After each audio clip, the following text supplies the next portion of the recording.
ہندوؤں کی جو قدیم کتابیں ہیں، مہاکاوی ہیں، جیسے مہابھارت، پران ہیں، ان میں ایسی کئی کہانیاں ہیں جہاں دیوتاؤں، دیویوں یا قابل احترام شخصیات نے اپنی جنس تبدیل کی، یا ان میں مردانہ اور زنانہ دونوں خصوصیات تھیں، یا ہم جنس محبت کا اظہار ہوا۔ کام سوتر کا بھی ذکر آتا ہے؟ جی، قدیم کتاب کام سوتر میں بھی مختلف قسم کے جنسی تعلقات کا ذکر ہے۔ مندروں کی پرانی مورتیوں اور آرٹ میں بھی جنسی تنوع کی عکاسی ملتی ہے۔ ہندو مت میں تیسری جنس کا تصور، ترتیہ پرکرتی اور ہجڑا کمیونٹی کی بھی تو ایک لمبی تاریخ ہے۔ جی بالکل، ترتیہ پراکرتی ایک پرانی سنسکرت اصطلاح ہے ان لوگوں کے لیے جو روایتی مرد یا عورت کے خانے میں نہیں آتے، اور ہجڑا کمیونٹی جو خود کو اکثر تیسری جنس ہی سمجھتی ہے، وہ تو بر صغیر میں صدیوں سے ہے۔ ان کا معاشرے میں کیا کردار رہا ہے؟ روایتی طور پر تو انہیں خاص مقام حاصل تھا، شادی بیاہ اور پیدائش کے موقع پر ان کی دعائیں لی جاتی تھیں، ان کا ایک رسمی کردار تھا۔ لیکن پھر برطانوی موبادیاتی دور آیا تو انہیں مجرم قرار دیا گیا، ان کے ساتھ برا سلوک ہوا۔ اور اب حالیہ دہائیوں میں بھارت اور دوسرے جنوبی ایشیائی ممالک میں ان کے حقوق کی بحالی اور قانونی شناخت کے لیے تحریکیں چلی ہیں۔ 2014 میں بھارتی سپریم کورٹ نے ٹرانسجنڈر افراد کو تیسری جنس تسلیم کیا۔ پھر 2018 میں ہم جنس پرستی کو جرم کے زمرے سے نکال دیا۔ یہ بڑی پیش رفت تھی۔ تو یہ لچک اور تاریخی قبولیت شاید آج کی بلند حمایت کی وجہ ہے؟ جی، ایسا لگتا ہے۔ یہ واقعی ایک بالکل مختلف زاویہ ہے۔ اچھا، بدھ مت کے بارے میں کیا خیال ہے؟ وہاں بھی حمایت کافی زیادہ ہے۔ 87% امریکی بدھسٹ ہم جنس شادی کے حق میں اور تقریباً 60% ٹرانسجنڈر قبولیت کو مثبت سمجھتے ہیں۔ لیکن بدھ مت کی بنیادی تعلیمات تو دکھ سے نجات پر ہیں۔ جی، بدھ مت کا زاویہ بھی منفرد ہے۔ جو ابتدائی مقدس تحریریں ہیں، پالی کینن، ان میں ہم جنس تعلقات کی کوئی براہ راست مذمت نہیں ملتی۔ تو پھر جنسی تعلقات پر کیا موقف ہے؟ بدھ مت میں بنیادی فکر یہ ہے کہ کسی بھی قسم کی شدید خواہش یا لگاؤ، اٹیچمنٹ، وہ دکھ کا باعث بن سکتا ہے، روشن خیالی یعنی نروان کی راہ میں رکاوٹ بن سکتا ہے، چاہے وہ تعلق ہم جنس ہو یا مخالف جنس۔ وہ جو 5 اصول ہیں ان میں سے ایک جنسی بدکاری سے پرہیز کا بھی ہے؟ جی، تیسرا اصول۔ لیکن بدکاری کی تشریح مختلف مکاتب فکر اور ثقافتوں میں الگ الگ رہی ہے۔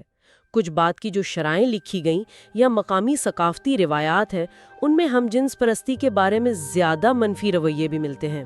دلائی لاما کے بیانات کا بھی ذکر آتا ہے، ان کے موقف میں کوئی تبدیلی آئی ہے؟ ہاں، دلائی لاما کے بیانات وقت کے ساتھ کچھ بدلے ہیں۔ پہلے وہ زیادہ روایتی تشریح کی طرف مائل نظر آتے تھے، لیکن بعد میں انہوں نے ہمدردی، عدم تشدد اور تمام انسانوں کے ساتھ بشمول LGBTQ+ افراد امتیازی سلوک نہ کرنے کی اہمیت پر بہت زور دیا ہے۔ لیکن وہ مختلف روایات کا احترام بھی کرتے ہیں؟ جی، وہ بدھ مت کی مختلف روایات کے اندر جو مختلف نظریات ہیں ان کا احترام کرتے ہیں۔ چونکہ بدھ مت میں خدا کا تصور مرکزی نہیں ہے، اس لیے بحث کا محور اکثر دکھ کم کرنے اور سب کے لیے ہمدردی جیسے عملی پہلوؤں پر رہتا ہے۔ یہ تمام مذہبی زاویہ دیکھنے کے بعد اب ان لوگوں کی بات کرتے ہیں جو کسی مذہب سے وابستہ نہیں ہیں۔ ان کا نقطہ نظر تو ظاہر ہے مذہبی کتابوں یا روایات پر نہیں ہوگا۔ بالکل، غیر مذہبی افراد جن میں لا مذہب، لا آدری، سیکولر ہیومنسٹ شامل ہو سکتے ہیں، وہ اپنے اخلاقی فیصلے عام طور پر عقل، منطق، سائنسی شواہد اور انسانی حقوق کے جو اصول ہیں ان کی بنیاد پر کرتے ہیں۔ ان کے لیے بنیادی اقدار کیا ہیں؟ انسانی وقار، مساوات، خود ارادیت یعنی اپنی زندگی کے فیصلے خود کرنا اور تکلیف کو کم کرنا۔ اور اعداد و شمار بتا رہے ہیں کہ اس گروہ میں LGBTQ+ حقوق کی حمایت سب سے زیادہ ہے۔ تقریباً 88% ہم جنس شادی کے حق میں، 85% ٹرانسجنڈر قبولیت کو مثبت سمجھتے ہیں۔ ان کی دلیل کی بنیاد کیا ہے؟ کئی نکات ہیں۔ سیکولر ہیومنزم کہتا ہے کہ بھئی سب انسان برابر ہے، انہیں اپنی زندگی اپنے فیصلے سے گزارنے کا حق ہے جب تک وہ دوسروں کو نقصان نہ پہنچائے۔ اور افادیت پسندی، یوٹیلیٹیرنزم، وہ فلسفہ کہتا ہے کہ وہ عمل سب سے اچھا ہے جو زیادہ سے زیادہ لوگوں کے لیے زیادہ سے زیادہ خوشی یا فلاح لائے اور تکلیف کم کرے۔ تو اس لحاظ سے LGBTQ+ افراد کو برابر حقوق دینا مجموعی خوشی بڑھاتا ہے اور امتیازی سلوک سے پیدا ہونے والی تکلیف کم کرتا ہے۔ وہ فطری قانون کے مذہبی تصور پر بھی تنقید کرتے ہیں؟ جی، وہ دلیل دیتے ہیں کہ جسے فطری کہا جاتا ہے وہ اکثر ثقافتی تعصبات اور وقت کے ساتھ بدلنے والے سماجی اصولوں کا عکس ہوتا ہے، نہ کہ کوئی آفاقی سچائی۔ کیا اس میں کوئی تاریخی یا سیاسی پہلو بھی ہے؟ جی ہاں، بالکل۔ روشن خیالی کے دور سے جو انسانی حقوق کی تحریکیں شروع ہوئیں، سائنس کا فروغ، ریاست اور مذہب کی علیحدگی پر زور، یہ سب سیکولر نقطہ نظر کی بنیاد ہے۔ اور وہ مذہبی بنیادوں پر امتیازی سلوک پر تنقید کرتے ہیں؟ جی، وہ اکثر مذہبی بنیادوں پر LGBTQ+ افراد کے ساتھ ہونے والے امتیازی سلوک اور نقصانات پر تنقید کرتے ہیں۔ جیسے امریکہ میں کچھ حالیہ سیاسی منصوبے ہیں، پروجیکٹ 2025 کا ذکر آتا ہے۔ ہاں، سنا ہے۔ اس میں شامل کچھ تجاویز کو LGBTQ+ حقوق کے لیے خطرہ سمجھا جاتا ہے اور ان کا تعلق کچھ خاص مذہبی اور قوم پرستانہ نظریات سے جوڑا جاتا ہے۔ تو یہ غیر مذہبی حلقے کہتے ہیں کہ بھئی قوانین تمام شہریوں کے لیے برابر ہونے چاہیے، کسی ایک مذہبی عقیدے پر مبنی نہیں۔ تو ہم نے دیکھا کہ مذہبی روایات، ان کی الگ الگ تشریحات، ثقافتی اثرات اور پھر سیکولر اخلاقیات، یہ سب مل کر ایک بہت ہی پیچیدہ اور کئی جہتوں والی تصویر بنا رہے ہیں۔ جی بالکل۔ ان تمام مختلف نظریات کو سمجھنا آج کی دنیا میں اتنا اہم کیوں ہے؟ دیکھیں نا، یہ اس لیے اہم ہے کیونکہ یہ نظریات صرف کتابوں میں نہیں رہتے، یہ لوگوں کی زندگیوں پر اثر ڈالتے ہیں، ان کے رشتوں پر، ان کی کمیونٹیز پر، یہاں تک کہ قوانین اور پالیسیوں پر بھی۔ صحیح۔ جب ہم ان مختلف نقطۂ نظر کو سمجھتے ہیں تو ہم اپنے آس پاس کے لوگوں کو بہتر سمجھ سکتے ہیں، چاہے وہ ہم سے متفق ہوں یا نہ ہوں۔ یہ ہمیں معاشرے میں جو اختلافات ہیں، جو تناؤ ہے، اس سے نمٹنے میں مدد دیتا ہے۔ اور وہ جو کشمکش ہے مذہبی آزادی اور شہری حقوق کے درمیان، جی، یہ اس بنیادی کشمکش کو سمجھنے میں بھی مدد دیتا ہے کہ ایک طرف مذہبی آزادی کے دعوے ہیں اور دوسری طرف تمام شہریوں کے لیے مساوی حقوق اور عدم امتیاز کے مطالبات ہیں۔ یہ اکثر آپس میں ٹکراتے نظر آتے ہیں۔ یہ واقعی ایک بہت نازک توازن ہے۔ تو خلاصہ یہ ہوا کہ عقیدے، جنسیت اور صنفی شناخت کا یہ جو سنگم ہے، یہ انتہائی پیچیدہ معاملہ ہے۔ جی، پرانی کتابوں کی نئی تشریحات ہو رہی ہیں، روایات پر سوال اٹھ رہے ہیں، انسانی تجربے کو سمجھنے کے نئے زاویے سامنے آ رہے ہیں۔ بالکل۔ اور وہ جو بنیادی کشمکش ہے، روایت بمقابلہ جدیدیت، وحی بمقابلہ عقل، انفرادی حقوق بمقابلہ اجتماعی اصول، وہ ابھی حل نہیں ہوئی ہے، شاید ہمیشہ بحث کا موضوع رہے۔ اور یہ ہمیں ایک آخری گہرے سوال پر چھوڑ جاتا ہے، جس پر شاید ہمارے سننے والے خود غور کرنا چاہیں۔ وہ کیا سوال ہے؟ سوال یہ ہے کہ ایک متنوع معاشرہ جہاں مختلف طرح کے لوگ رہتے ہیں، وہ ایسا توازن کیسے قائم کر سکتا ہے جہاں لوگوں کے گہرے مذہبی یا اخلاقی عقائد کا احترام بھی ہو، اور ساتھ ہی ساتھ تمام شہریوں کے لیے ان کے جنسی رجحان یا صنفی شناخت کچھ بھی ہو، ان کے لیے مساوی شہری حقوق، وقار اور تحفظ کو بھی یقینی بنایا جا سکے۔ خاص طور پر جب یہ دونوں چیزیں ایک دوسرے کے خلاف نظر آتی ہوں۔ جی، اس تناظر میں دنیا کی مرمت یا ہمدردی یا انصاف جیسے جو بڑے مذہبی اور اخلاقی اصول ہیں، ان کا حقیقی تقاضا کیا بنتا ہے؟ اس کا کوئی آسان جواب تو نہیں ہے؟ نہیں، بالکل نہیں، لیکن شاید اسی سوال میں غور کرنے سے ہی آگے بڑھنے کا کوئی راستہ نظر آئے۔